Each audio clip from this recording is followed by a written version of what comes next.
Salam saudara-saudaraku, kembali lagi bersama saya Evangelis Eti Sinurat. Tema kali ini kita akan melanjutkan pembahasan kita.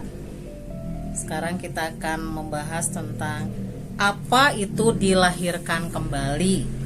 Jadi banyak atau sering kita mendengar ya, kita harus dilahirkan kembali, dilahirkan kembali. Apa sih dilahirkan kembali?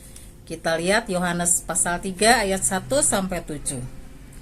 Adalah seorang Farisi yang bernama Nikodemus, seorang pemimpin agama Yahudi.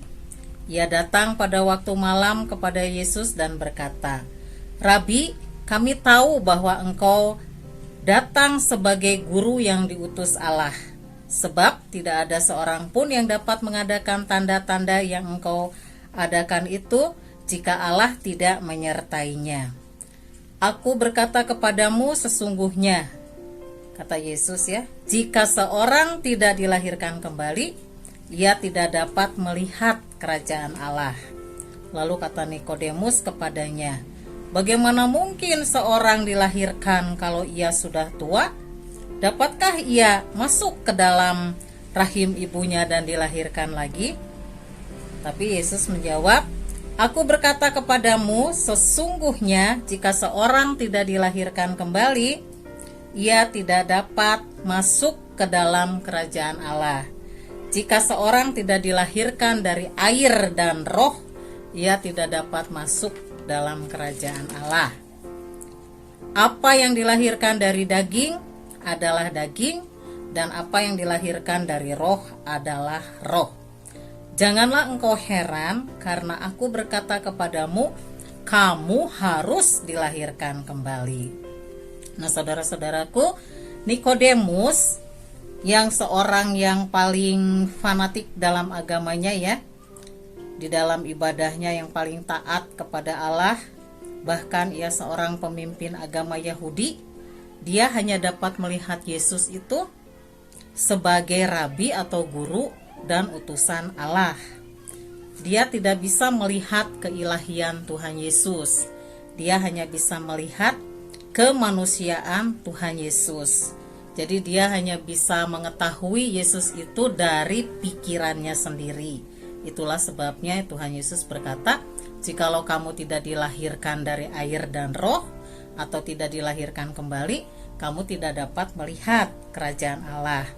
Melihat saja tidak dapat ya, apalagi masuk ke dalam kerajaan Allah. Karena Allah itu adalah roh, jadi kita bisa mengenal Allah itu harus roh Allah sendiri. Jadi harus roh Allah tinggal di dalam kita, baru kita bisa mengenal Allah, seperti difirmankan ya di Kolose 1 ayat 19, "Karena seluruh kepenuhan Allah berkenan diam di dalam Dia." 1 Korintus 2 ayat 11, "Siapa gerangan di antara manusia yang tahu apa yang terdapat dalam diri manusia, selain roh manusia sendiri yang ada di dalam dia? Demikian pula lah tidak ada orang yang tahu apa yang terdapat di dalam diri Allah, selain roh Allah." Nah, jadi hanya roh Allah yang dapat mengetahui siapa Allah. Jadi manusia tanpa roh Allah tidak akan dapat mengerti keadaan Allah ya. Kalau ada orang yang memberitakan, "Oh, itu Yesus Kristus mati di salib untuk pengampunan dosamu," malah mengejek, mentertawakan, karena dia tidak mengerti. Bahkan, masa Tuhan disalibkan misalnya gitu ya, karena dia nggak ngerti, tidak memiliki roh Allah. Nah, jadi kita lihat dulu bagaimana sih keadaan manusia itu sebenarnya ya.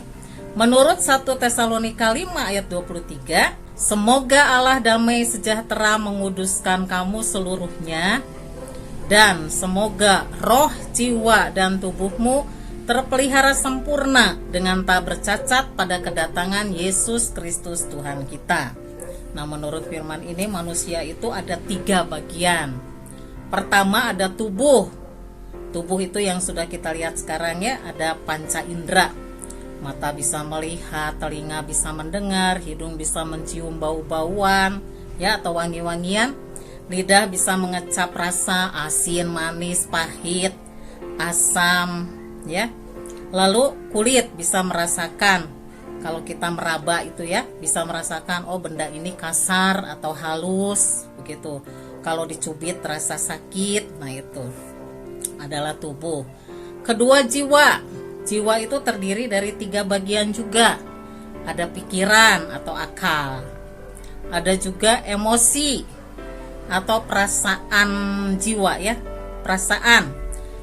Misalnya manusia tuh bisa merasakan sakit hati, bisa merasakan patah hati, bisa merasakan sedih, benci, gembira, merasakan sayang ya, merasa marah, merasakan keindahan dan lain-lain. Itu di emosi. Lalu satu lagi ada keinginan atau tekad. Misalnya aku ingin berbuat baik nih, mulai hari ini aku akan berbuat baik, atau aku akan melakukan kejahatan. Jadi ada tekad, ada keinginan. Nah itu bagian daripada jiwa. Makanya ada yang dibilang sakit jiwa. Sakit jiwa tuh jiwanya tidak seimbang. Bagian ketiga yang paling dalam adalah roh. Roh manusia juga dibagi 3 bagian. Pertama, hati nurani. Hati nurani itu kemampuan yang dikaruniakan Allah pada manusia untuk mengetahui mana yang jahat dan mana yang baik. Itu udah Allah yang mengaruniakan. Jadi semua manusia tahu di dalam hatinya ya, mana yang baik, mana yang jahat, mana yang benar, mana yang tidak benar sebetulnya. Karena Tuhan sudah mengaruniakan hukum Taurat itu di dalam hati manusia. Kedua, ada bagian disebut intuisi. Intuisi ini karunia Tuhan juga yang memampukan manusia itu mengetahui langsung dari Allah atau pengetahuan langsung dari Allah. Contohnya, seorang ibu akan merasakan ya, atau tahu misalnya kalau anaknya itu walaupun jauh sedang mengalami kecelakaan. Jadi dia tuh punya perasaan langsung dari Tuhan. Atau misalnya ada orang yang sedang mimpi atau penglihatan, melihat misalnya cahaya, atau melihat ada orang yang datang berbaju putih berkilau-kilauan, wajahnya tidak jelas, tidak bisa dilihat dengan kasat mata begitu ya. Tapi dia tahu itu adalah Tuhan Yesus Kristus yang sedang menghampiri dia. Nah, itu namanya intuisi.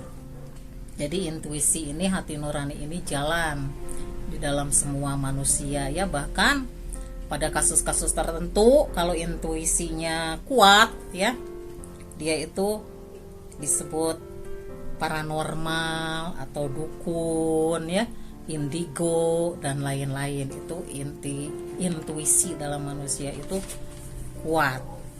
Nah, bagian ketiga komunikasi. Komunikasi ini oleh Allah khusus untuk komunikasi dengan Allah. Nah, karena dosa manusia, komunikasi dengan Allah ini terputus atau tidak berfungsi, atau disebut mati, atau disebut gelap. Karena gelap, jadi roh manusia ini suka ditunggangi oleh roh-roh lain, bukan roh Allah, oleh roh jahat, yang seharusnya roh Allah lah yang tinggal di dalam roh manusia ini, sehingga hati nuraninya, intuisinya itu sesuai dengan kehendak Tuhan ya. Dia selalu berkomunikasi dengan Tuhan. Tetapi karena dosa, komunikasinya putus, akibatnya si jahatlah yang ikut ambil bagian di dalam roh manusia. Nah itu, puji Tuhan, setiap orang yang percaya kepada Yesus, rohnya dihidupkan oleh Tuhan ya. Allah itu suci, mulia, kudus, sedangkan manusia dosa, najis. Gak mungkin dosa, najis bergabung dengan suci dan mulia. Jadi antara Allah dan manusia ini ada pemisahan. Jadi ya, seperti ada pemusuhan. Upah dosa adalah maut. Maut itu hutang nyawa. Nyawa harus diganti dengan nyawa. Nah, Allah memberi jalan keluar pada manusia sejak Adam. Waktu Adam berdosa, Allah memberikan kurban, ya, supaya Adam itu bisa berkomunikasi lagi dengan Allah. Lalu generasi keduanya Habel. Habel juga mempersembahkan korban anak domba yang sulung, ya, dicurahkan. Kalau Kain memberikan korban tumbuh-tumbuhan yang tidak berdarah. Jadi Allah berkenan kepada Habel. Lalu zaman seterusnya sampai zaman Nuh juga mempersembahkan korban. Zaman Nabi Abraham juga mempersembahkan korban. Sampai umat Israel, imam-imam, bahkan imam besar umat Israel, sekali setahun dia mempersembahkan korban. Begitulah terus menerus, ya. Manusia itu harus mempersembahkan korban berulang-ulang sampai dengan kedatangan Tuhan Yesus Kristus. 1 Petrus 3 ayat 18 mengatakan, sebab juga Kristus telah mati sekali untuk segala dosa kita. Ia yang benar untuk orang-orang yang tidak benar, supaya ia membawa kita kepada Allah. Ia yang telah dibunuh dalam keadaannya sebagai manusia, tetapi yang telah dibangkitkan menurut roh. Puji Tuhan, setelah kematian Yesus Kristus, tidak diperlukan lagi korban persembahan binatang.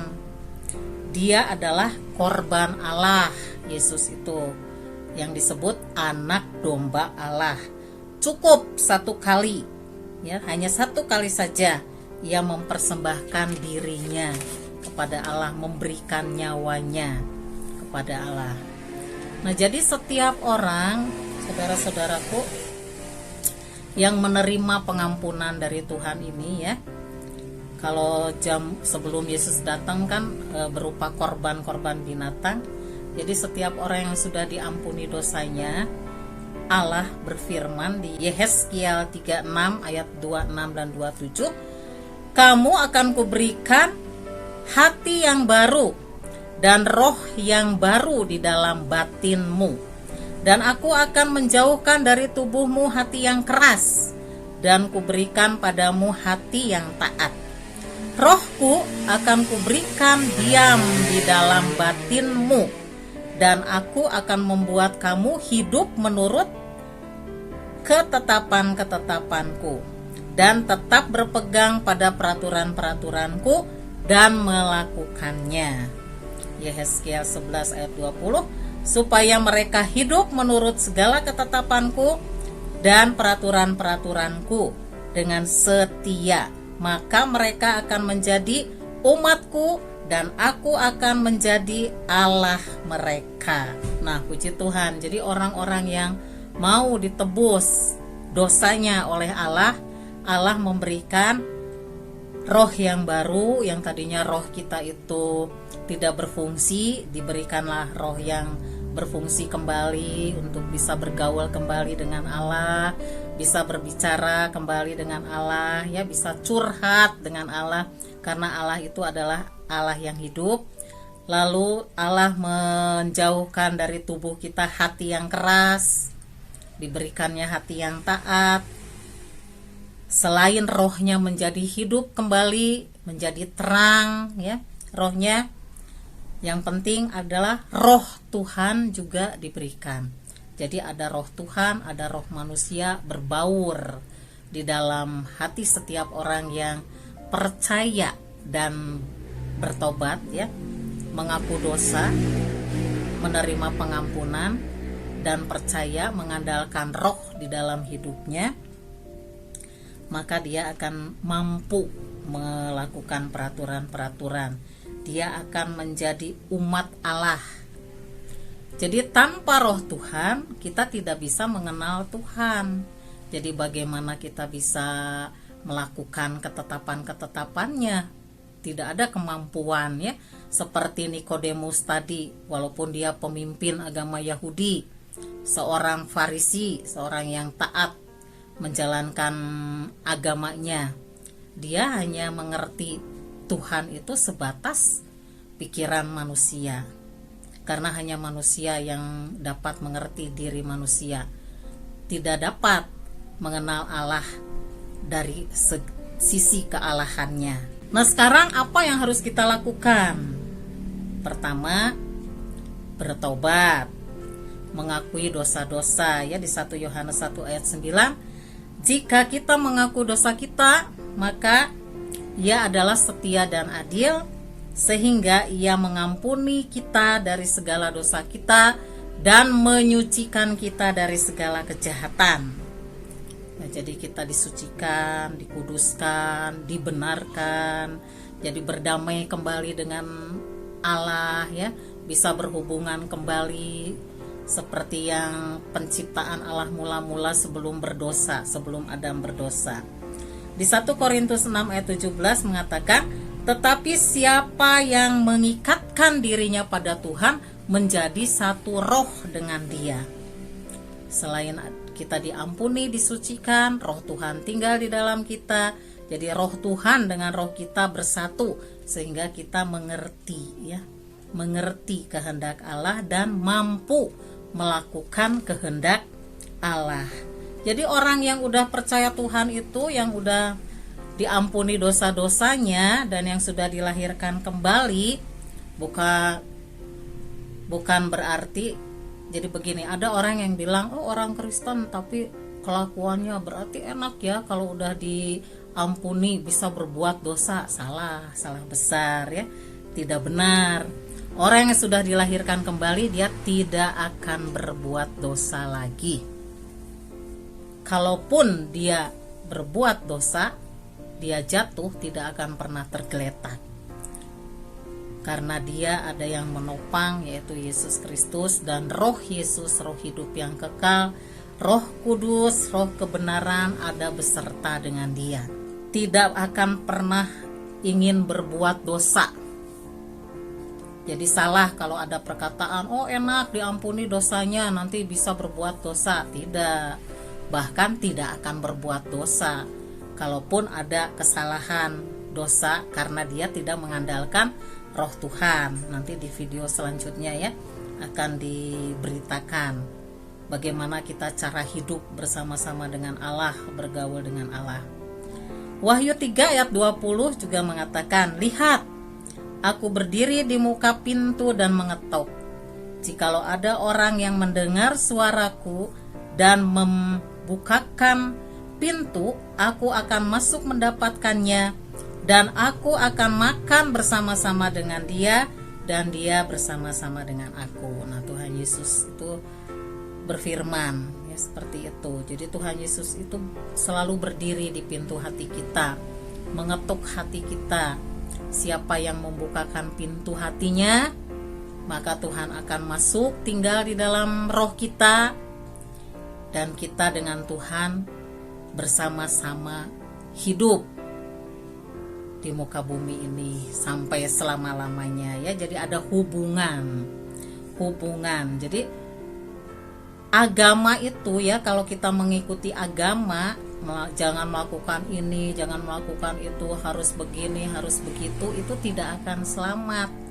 Tetapi kalau kita memiliki hubungan dengan Allah sendiri, dengan Tuhan sendiri, seperti yang disebutkan tadi, roh Tuhan tinggal di dalam kita, sedangkan roh Tuhan itu adalah roh yang kekal, hidup yang kekal ya. Siapa yang percaya pada Yesus, dia beroleh hidup yang kekal, dia tidak binasa, karena roh yang kekal itu ada di dalam kita.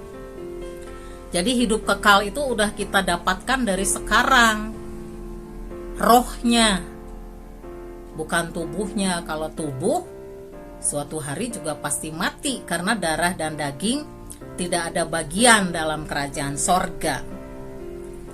Yang ada bagian dalam kerajaan sorga itu adalah roh.